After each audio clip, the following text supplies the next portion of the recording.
ауданы нөмір 9 мектеп гимназиясының география пәнінің мұғалімімін. Бүгін Көкшетау қаласында бірінші мектепте бізде Ақмола облысының географтар арасындағы форум өтіп жатыр.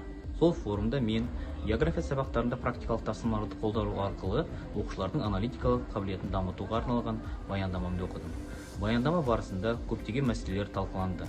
Соның бірі ол қазіргі кездегі география сабақтарындағы картография, картометрия әдістерін қолдану. Соған байланысты мен көптеген әдіс тәсілдерді көрсеттім. Және бүгінгі біздің форумымыз өте жақсы өтті, өнімді өтті. Барлық осы форумға қатысушыларға тілейтінім сәттілік және жұмыстарыңыз табысты болсын.